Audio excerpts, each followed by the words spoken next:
नमस्कार, स्वागत है आपका डैन गैलेक्सी सिटी हलचल पर। विस्तार से खबरों को जान रहे हैं। सुबह से ही हम रात के तूफान की आपको अपडेट दे रहे हैं और अब जब हमारे पास अपडेट आ रही है, शहर के हर हिस्से से खबरें आ रही हैं, तो हम आपको बता रहे हैं हनुमान चौक पर किस तरीके से अब राहत कार्य चल रहा है। व्यापारी नेता और सदर व्यापार मंडल के महामंत्री सुनील दुआ और अध्यक्ष विशाल आनंद के नेतृत्व में जेसीओ बुलाई गई और कैंटोनमेंट बोर्ड की मदद से जो यूनिपॉल गिरा था और जो चीज़ें टूट कर गिरी थी उनको हटाकर वहाँ पर दुकानों के सामने से चीज़ों को दुरुस्त किया गया।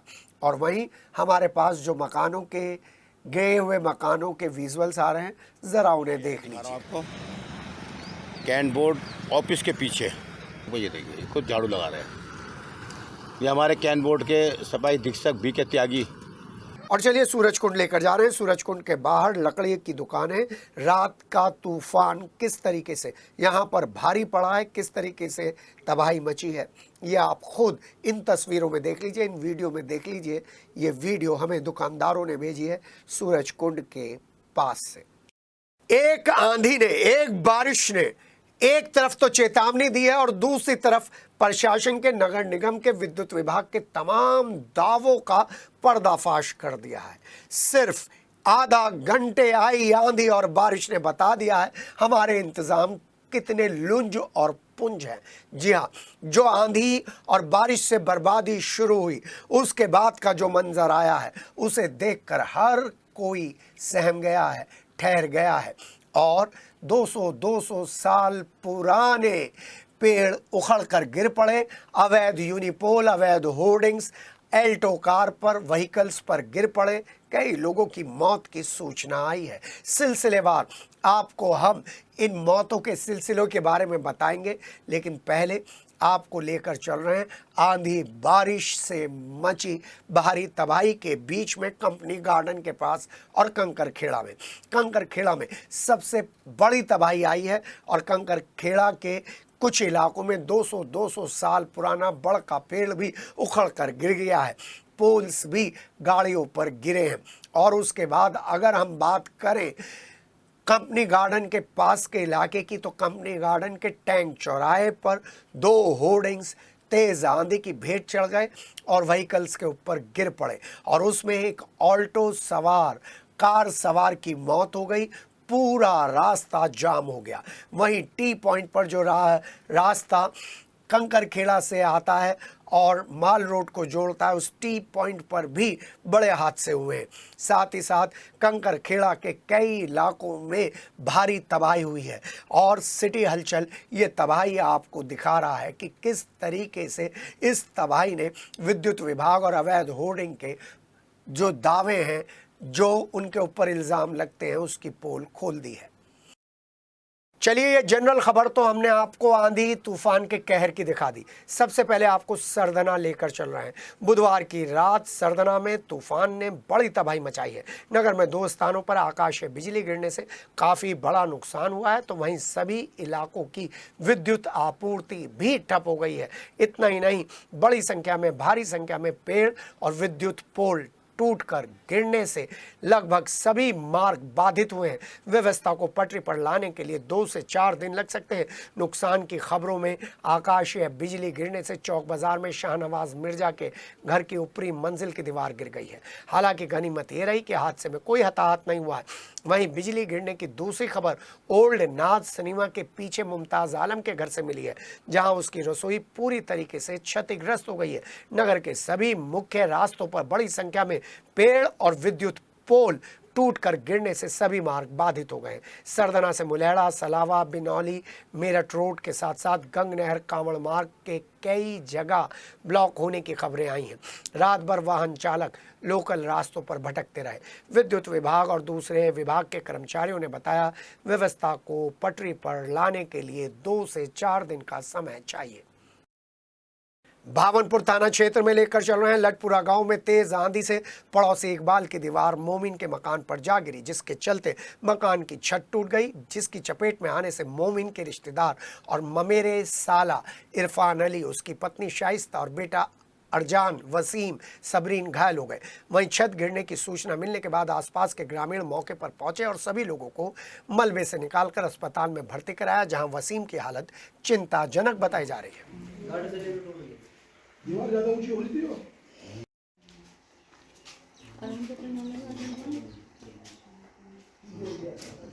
हाँ बिल्कुल, अल्लाह ने ज़रा क्या है।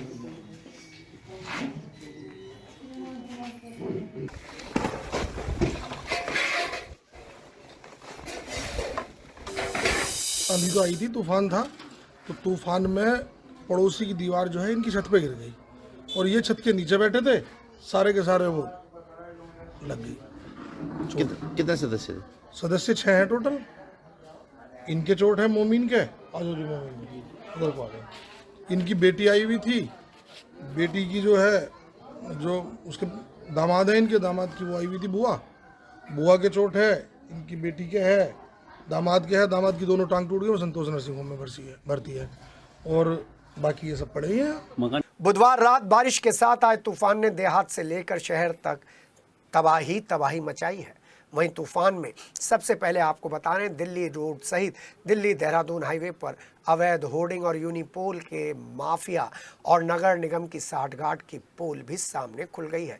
कई जगह सड़क किनारे खड़े अवैध यूनिपोल और डिवाइडर्स के बीचों बीच लगे पोल लोगों के लिए हादसों का सबब बन गए। होर्डिंग माफिया नगर निगम के साथ मिलकर एक यूनिपोल की परमिशन लेकर कई यूनिपोल अवैध खड़ा कर देता है, जिससे ना तो सरकार को राजस्व मिलता है और ना ही वो मानक पर खरे उतरते हैं।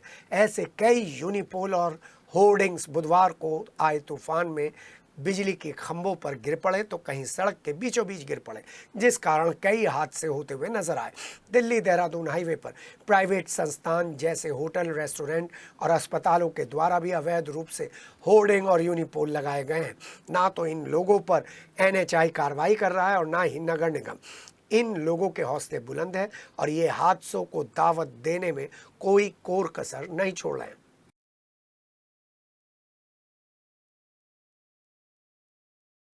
चलिए आपको दौराला थाना क्षेत्र लेकर चल रहे हैं। सबसे पहले देर रात आए तेज आंधी तूफान में दौराला हाईवे पर गांव मटौर के पास जैन शिकंजी की लोहे की पूरी छत और रेस्टोरेंट का सामान उड़ गया।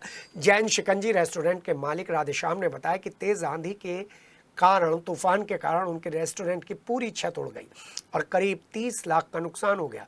उधर दौराला हाईवे के मामा यादव ढाबे और शिवा ढाबे का बोर्ड भी उखड़कर दूर जा गिरा, जिससे दोनों ढाबों को काफी नुकसान हुआ है। उधर गांव वलीदपुर में भी राजपाल और इंद्रपाल के मकान पर नीम का पेड़ टूटकर अचानक से गिर पड़ा, जिससे राजपाल के पशु बाल बाल बच गए। राजपाल घायल हो गया, उसके मकान के बाहर बने शौचालय में काफ़ी नुकसान हो गया है। इंद्रपाल के मकान पर भी पेड़ गिर पड़ा और उसका टेम्पो पेड़ के नीचे दब गया और उसकी छत टूट गई। वहीं दौराला गांव में वासु नेहरा के मकान की छत पर आकाशीय बिजली गिर पड़ी, जिससे उसके मकान की दीवारों में तरेड़ आ गई। दौराला गांव के बाहर हाईवे पर भाजपा नेता रवि चौधरी के फार्म हाउस की चारों तरफ की दीवारें भी, बाउंड्री भी टूट गई। मटौर में हमने अपना जैन शिकंजी पनीर पकौड़े के नाम से होटल बनाया हुआ था।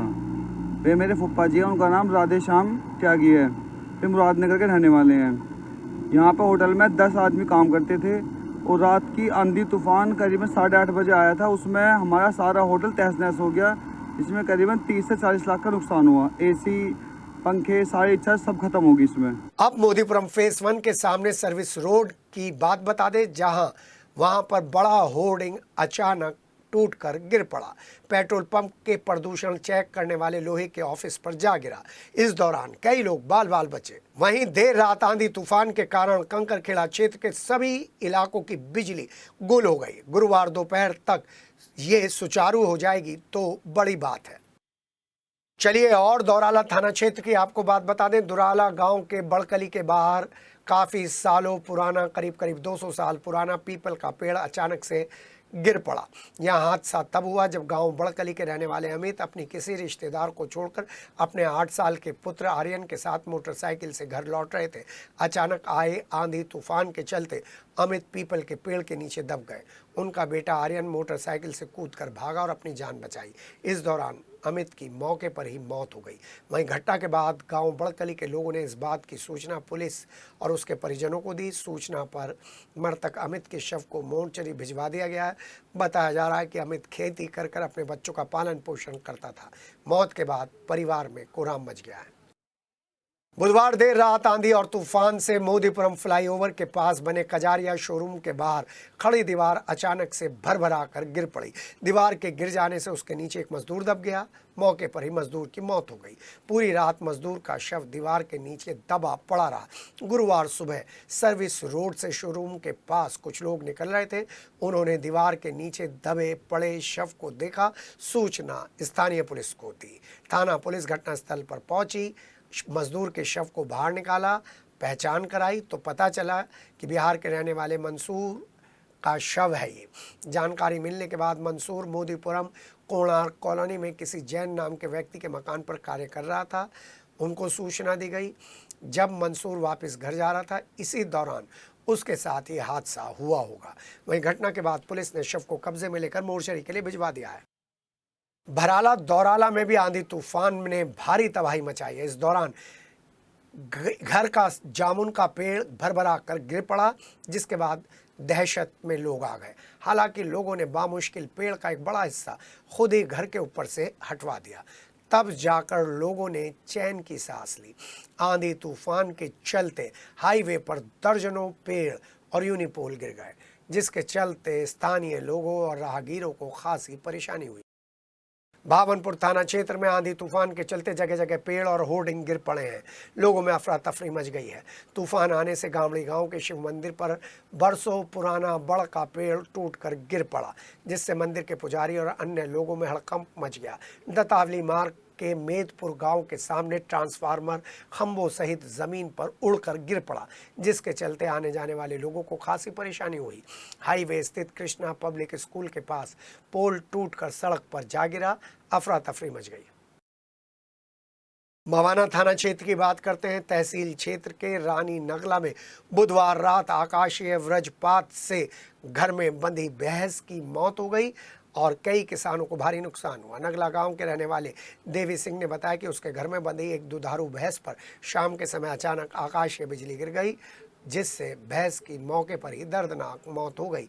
किसान देवी सिंह के अनुसार भैंस की कीमत 1.5 लाख रुपए थी। और अब आपको दिखाते हैं बच्चा पार्क के पास एक बड़ा पुराना पेड़ जो पीर साहब के ऊपर था वो गिर पड़ा, जिससे पूरा रास्ता अवरुद्ध हो गया। नुकसान तो कोई नहीं हुआ है, लेकिन लोगों में दहशत है। इस पेड़ को हटाने का काम अभी तक नहीं शुरू हुआ है। वहीं बुढ़ाना गेट के स्माइल कॉलेज के पास भी एक बड़ा पुराना पेड़ गिर पड़ा। रास्ता अवरुद्ध है। लोग हटाने की मांग कर रहे हैं, अभी तक नहीं हटाया गया है। सिटी हलचल कैसे काम करता है ये बताने की जरूरत नहीं है। हमारे हर क्षेत्र में जो पत्रकार हैं, कॉरेस्पॉन्डेंट हैं, वो लगातार सारी रात मेहनत करते आए हैं। नौचंदी मेला लगने से पहले ही आंधी तूफान ने वहां की तैयारियों को तगड़ा झटका दे दिया है, ये कह सकते हैं। जी हाँ, बिल्कुल कह सकते हैं, क्योंकि जब doctor VK. Singh DM Meerut ने एक नया इंस्ट्रक्शन दे दिया था कि 25 तारीख तक मेला नौचंदी शुरू हो जाए, तो उसके बाद हमने नगरायुक्त सौरभ गंगवार से बात की थी और वहाँ की तैयारियों के बारे में, ट्रांसपेरेंसी के बारे में बात की थी। लेकिन इसी बीच रात को आंधी आ जाती है, तूफान आ जाता है और वहाँ पर जो 2 बड़े जॉइंट व्हील थे वो भरभरा कर गिर जाते हैं। सबसे बड़ी अचरज की बात यह है कि एक जॉइंट व्हील तो लग चुका था, उसके बाद इस आंधी तूफान की भेंट चढ़ गया और दूसरा लगाया जा रहा था, जिसमें कई मजदूर दबने की बात सामने आ रही है। नौचंदी थाना इसमें क्या कर रहा है? नौचंदी थाना तो अल्टीमेट है, क्योंकि नौचंदी थाना ना तो अपनी क्षेत्र में ही आधी आबादी को सुरक्षा दे पाता है, ना ही करप्शन के आरोपों में घिरे व्यक्ति को गिरफ्तार कर पाता है, ना ही अवैध सट्टा और नशे को रोक पाता है। तो ऐसे में उस ठेकेदार को क्या पकड़ पाएगा जो ठेकेदार यहाँ पर बड़ा झूला लगा रहा था और बड़ा झूले भरभरा कर गिर पड़े। ठीक नौचंदी पुलिस को इन्फॉर्म करने के आधा घंटे बाद नौचंदी थाना पुलिस पहुँचती है इस घटना स्थल पर। तब तक ठेकेदार को फ़ोन कर कर नौचंदी थाना पुलिस के सिपाही वहाँ से नदारद होने की बात करते हैं और नौचंदी थाना पुलिस फॉर्मेलिटी की तौर पर रात को 2-3 जगहों पर ठेकेदार के यहाँ छापे मारती है, लेकिन ठेकेदार पुलिस के हाथ नहीं लगता। अलबत्ता इन कुछ लोगों को, मजदूरों को जिला अस्पताल में और नज़दीक के अस्पतालों में भर्ती करा दिया जाता है, जिसमें से 2 लोगों की हालत चिंताजनक है। सबसे बड़ी बात, SOP कहाँ है, जी हाँ, प्रिकॉशंस कहाँ हैं। और जिस तरीके से ये झूलों की स्थिति हमारे सामने आई है, अगर नौचंदी मेला चल रहा होता और तेज आंधी आ गई होती और वहाँ पर जन समूह हुआ होता तो आप देखिए कितना बड़ा हादसा हो जाता।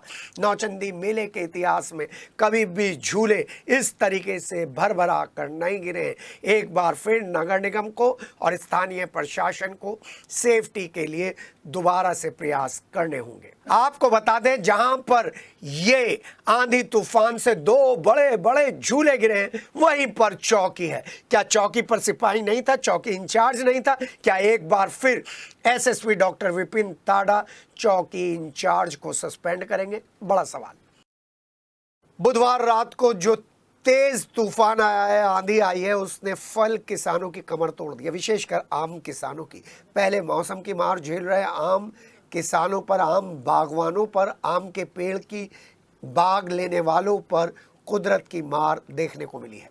तेज आंधी के चलते आम के बाग, आम के पेड़ों पर लदे कच्चे आम काफ़ी तादाद में पेड़ से नीचे गिर गए, जिससे किसानों को भारी नुकसान पहुंचा है। आपको बता दें, मेरठ का किठौर इलाका आम के उत्पादन के चलते प्रदेश के अलावा देश के विभिन्न हिस्सों में आम के क्षेत्र के नाम से जाना जाता है।